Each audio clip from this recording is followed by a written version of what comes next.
C'est la partie du Nouveau Testament. Mais le Nouveau Testament, l'Ancien Testament a prédit le Nouveau Testament. Il dit que l'ange que Jean avait vu avait un petit livre ouvert. Savez-vous, les grandes vérités sont dans les livres. Amen. Et vous devez lire. Alors ceux qui ne savent pas lire, il faut trouver un moyen pour les expliquer. Et si Dieu m'a placé ici, c'est pour que ce que vous ne pouvez pas comprendre, je puisse vous l'expliquer, je puisse vous les donner, pour qu'il n'y a rien qui vous bloque, pour qu'il n'y a rien qui vous achoppe. Amen. Maintenant, il y a la nourriture qui est périmée. Et il y a la nourriture qui n'est pas périmée. Il y a des églises périmées. Et si quelque chose est périmé, on le mange. On a peur de ça. Mais des gens mangent des choses périmées. Et c'est ça qui fait qu'il y a de problèmes. Vous comprenez? Il y avait autant dans le temps de désert. Dieu a donné cet exemple en essayant de donner chaque jour de la nourriture qu'on appelle manne aux gens. Et la loi de manne est que chaque jour ça va tomber. Et vous allez prendre ça et manger. Mais si vous gardez la manne qui tombe du ciel, au lendemain, ça devient vert. Qui parmi les frères et les soeurs qui vont manger les verts? Vous aimez poulet rôti? Je vous emmène un bon poulet rôti. Tellement de verre dedans. Je suis le pasteur. Il faut manger. Tu vas me dire, pasteur, je ne peux pas. Mais il faut manger. Mais pasteur, il y a des verres dedans. Peut-être mes yeux ne voient pas les verres. Tu as vu les verres, n'est-ce pas? Personne parmi nous ne veut manger les verres. Et dans le domaine de l'esprit. Amen. Nous devons manger la nourriture qui n'est pas mauvaise, qui n'est pas périmée. La parole que nous entendons est la parole de Dieu. Mais il y a des parties, des âges qui sont périmés. Maintenant, si tu manges la parole de Dieu périmée, tu ne trouveras pas Dieu. Amen. Quand Jésus était venu, il est la partie fraîche, la partie du jour de la parole de Dieu. C'est pourquoi il a dit, si vous ne croyez pas ce que je suis, vous mourrez dans vos péchés. Et quand Jésus est parti, Paul a pris la relève. Et Paul est venu. Il a eu la grande révélation. Mais Dieu ne lui a pas permis de tout dévoiler. Et il a dit ce qu'il doit dire. Ce qu'il peut dire. Il y a certains jours qu'il a gardé. Vous voyez? Parce que Dieu, les enfants de Dieu sont comme un enfant qui est suscité dans le ventre d'une mère. Quand une femme dit qu'elle est en grossesse, ce n'est pas le même jour qu'elle accouche. Elle doit attendre 9 mois pour que l'enfant se forme, se développe, jusqu'à ce qu'il arrive au dernier stade. Que ça peut faire dans le ventre. Le dernier stade du ventre est arrivé, Dieu le fait sortir du ventre. Il a commencé à grandir sur cette terre. Vous voyez, de la terre, il commence à former. Il grandit. Quand il arrive au niveau aussi, alors Dieu l'enlève de la terre. Et Dieu le ramène dans la gloire. Mais là-bas, il n'y a pas grandi. La nourriture que tu as mangée ici, la nourriture que tu as mangée, c'est ça qui permettra ta position là-bas. Dans ce 7e âge, Jean devait écrire. Il devait écrire quelque chose concernant le 7e âge. Mais l'ange lui dit n'écris pas. Et il a obéi. Mais dans le verset 17, dans le verset 7, Dieu dit à Jean, mais le jour que la trompette du 7e ange sera sonnée, à la voix du 7e messager, le mystère de Dieu, ce que tu as vu. Amen. Dieu Dieu maintenant le révélera. Dieu le révélera par qui? Par la foi du 7e ange. Quelle est la mission que Dieu a assignée au 7e ange? La mission que Dieu lui a assignée est que ce que Jean ne peut pas écrire, c'est lui qui va le développer. Parce que Dieu ne peut pas mentir à Jean. Il a dit Jean. Moi je t'ai dit n'écris pas. C'est ça qui fait le problème. Vous avez des frères qui disent les tonnerres sont révélés. Les tonnerres ne sont pas révélés. Il y a ceci, cela. Mais soyez sûrs qu'un enfant de Dieu doit croire la parole. Et la parole fraîche. Amen. Très bien. Maintenant, il y a des choses qu'on va dire crues. Mais si on va le développer, ça va vous donner encore plus d'explications. Dans le CO10, tome 2. Amen. Les gens ont posé une question. Vous savez, si vous avez ça, la page 977. 977.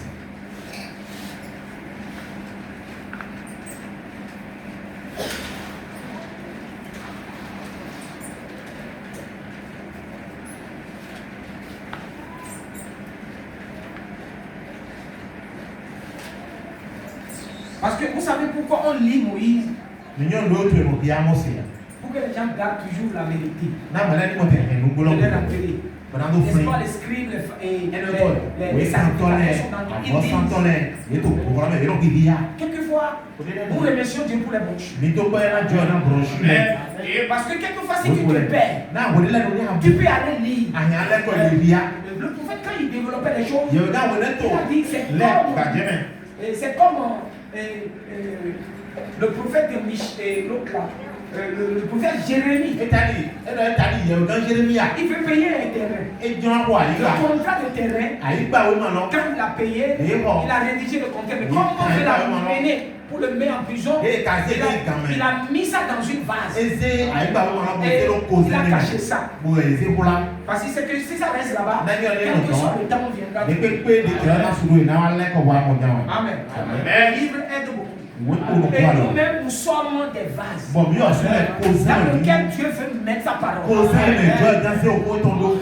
Amen. Jésus a dit, si vous demeurez en moi et que ma parole demeure en vous, demandez ce que vous voulez. Cela vous sera accordé. Donc la parole doit demeurer en nous. Quand nous sommes en église, nous devons faire tout pour recevoir la parole. Garder la parole. Parce que Satan vient, lui ne veut pas que tu gardes la parole. Parce qu'il sait que quand cette parole sera accumulée, va demeurer en toi, tu deviendras encore parole. Et ça ne sera plus toi qui vas parler, mais la parole en toi qui va parler. Alléluia. Satan n'a pas croisé les bras. Oh, il lutte beaucoup. C'est pourquoi il va te donner des problèmes. Peut-être quand tu viens à l'église, c'est ce temps qu'il amène ce problème. Il dit, oh, rappelle-toi, si tu sors, le locataire t'attend. Alors, quand tu es sauteur, que le pasteur fasse vite. Ou peut-être je vais aller chez un frère. Ou je vais voir un frère pour prêter. Frère, je passe terre à terre. Et ce que je suis en train de dire. Et Satan fait ça. Tu entends la parole, mais ça ne reste pas. Mais tu l'entends. Mais ça ne peut pas rester. Parce qu'il y a un souci. Caché. Dans ton cœur. Dans ta pensée. Et ça qui fait ça, c'est Satan. Satan ne croise pas les bras. Parce qu'il sait que son temps est fini. Ou un problème que tu avais oublié de faire, il va essayer de l'amener. Rappelez-vous, frère, on en parlait. Il dit quoi? Il dit que Satan utilise les 5 sens de l'esprit. Et surtout, il utilise la mémoire. Il dit, vous prenez quelqu'un qui peut faire sa guérison. Ça dit, Satan va aller dans la mémoire. Il rappelle-toi la soeur X là. Rappelle-toi la soeur X là. Elle a les mêmes maladies. Elle a prié. Elle est morte. Amen. Et quand Satan utilise ta mémoire, alors il va susciter quoi? La peur. dit, si ton canal est bien nettoyé, si le canal est bien nettoyé, Satan ne va pas passer. Dans ce canal-là, la parole va remplir ce canal. Et quand la parole remplit ce canal, alors lui ne peut pas passer. Quand il a soeur, un homme qui a échoué, il dit, moi, je ne pourrai pas. Jésus ne m'a pas. Vous savez, quand vous citez à Satan, la parole, c'est là où il recule. Chanter, danser là. Satan n'a pas peur de Satan. Satan même il danse. Il danse trop. Mais quand la parole vient, et que tu es content, et que tu dis amen, et que tu peux prendre la parole, Satan, ça le dérange. Ce que je dis là est révélé dans les 7 tonnerres. Comment se tenir dans l'église? C'est dans les tonnerres. Comment se tenir dans l'église pour que Satan ne te touche pas? C'est dans les 7 tonnerres. C'est évident. Et quand on peut vous prêcher ça, et quand tu saisis ça, alors Satan n'a pas. Regardez, quand Job était là-bas, il écoutait, les gens parlaient, on l'accusait, il faisait tout cela. Alors que Job, il a sacrifié, il a fait tout. Mais Job avait les tonnerres. Rappelez-vous bien, arrivé à un point, Job a dit Satan, Dieu m'a donné. Dieu m'a repris. À lui la gloire. Il m'a donné la santé. Il m'a donné ceci. Il m'a donné la femme. Il m'a donné les enfants. Il m'a donné le travail. Et il a repris tout. À lui la gloire. Et quand Satan a entendu ça, Dieu a donné. Dieu a envoyé les tonnerres.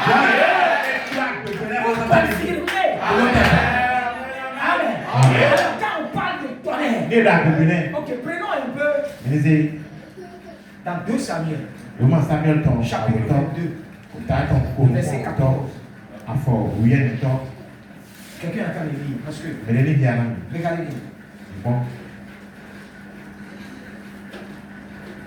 Oui. C'est ça.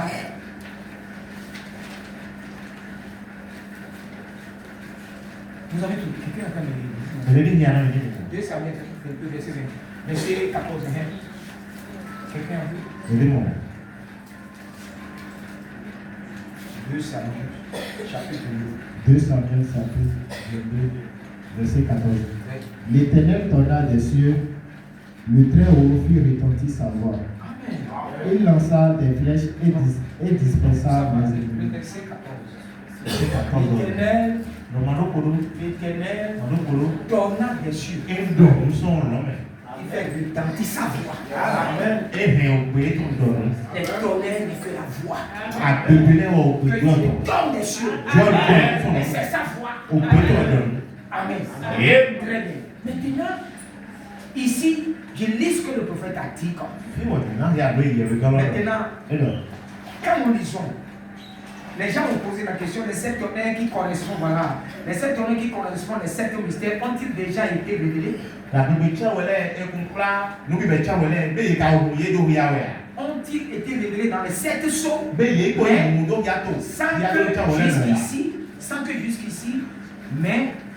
jusqu'ici, nous ne soyons pas ils ne soient pas connus comme étant des tonnerres. Bon, alors le prophète a dit, sans qu'ils ne soient connus comme des tonnerres, le prophète a dit non, ils ont été révélés dans les 7 sceaux. C'est ce que les tonnerres se rapportaient. Mais il devait révéler les 7 tonnerres. Il dit, les 7 tonnerres qui ont fait entendre leur voix, et personne n'avait à comprendre ce que c'était. Jean savait ce que c'est. Jean savait ce que c'était. Mais il lui a été défendu d'écrire. Il a dit, Mais le jour, mais il a dit le 7e ange. Au jour où il sonnerait de la trompette. Amen. Les 7 mystères, les 7 tonnerres seraient révélés. Ça, le prophète l'a dit dans 1964. Amen. Que ça a été révélé dans les 7 sceaux. Les gens savaient ce que c'était, mais il lui a été défendu de les écrire. Et qu'au jour du 7e ange sonnerait de la trompette, les 7 tonnerres seraient révélés. Maintenant, la manière dont les gens veulent que ça soit montré, c'est ça que Dieu n'a pas fait comme il voulait. Amen. Les gens voulaient que Jésus dise, je suis le Messie. Mais il n'a pas dit ça. Mais il a dit, je suis le chemin, je suis la vérité, je suis la vie. Il ne peut aller qu'au Père que par moi. Mais les gens attendaient qu'il dise, je suis le Messie. Un jour, dans Jean chapitre 4, Jésus a rencontré une femme prostituée. La femme avait dit que il avait dit les secrets de la femme. Et la femme a dit, je sais que quand le Messie va venir, il nous dira ces choses. Mais qui es-tu? Ça, c'est une prostituée. Il a dit, qui es-tu? Jésus a dit, je suis le Messie. Alors la femme est enflammée. Parce que la semence était là. Alors quand la femme est enflammée, Jésus était là-bas. Et les gens sont venus. Quand les gens sont venus, Jésus les a parlé. Certains ont cru, certains n'ont pas cru. Vous savez, dans le message là, il y a des gens qui vont croire pour être sauvés. Il y a des gens qui vont blaguer avec les choses sacrées et ils seront perdus. Mais ne restez pas du côté pour être perdu. Amen. Puisque nous voulons la vie. Amen. Les pharisiens ont envoyé des gens. Les sadduciens ont envoyé des gens. Et ils sont partis. Dis à Jean, qui tu es? Si tu n'es pas le Messie, et si tu n'es pas le Christ, Jean dit non, je ne suis pas ça. Moi je suis la voix. La voix de celui qui crie dans le désert. Alors pour pouvoir reconnaître ça, il faut qu'il aille dans l'écriture pour voir la voix. Jean a parlé selon l'écriture. Un vrai enfant de Dieu, un vrai chrétien doit toujours se référer à l'écriture. À l'écriture qui est vivante pour son temps. À l'écriture de son temps. Parce qu'il y a l'écriture qui n'est pas de notre temps, qui était valable au temps passé, et qui n'est plus valable. Et Satan utilise ce tactique pour éloigner les gens. Vous savez, vous écoutez la parole, vous avez le droit de venir devant Dieu pour lui dire je fais ça. Je veux prie pour moi pour ça. Parce que Jésus a dit déposez vos fardeaux. D'abord, il faut que tu aies la poussée. Il faut que tu aies la révélation. Je fais compris pour moi. Jésus ne disait pas, hey, qui veut compris pour lui? Avez-vous jamais lu dans la Bible? Avez-vous lu dans la Bible? Si Jésus ne l'a pas fait dans le passé, Jésus ne le fera pas maintenant.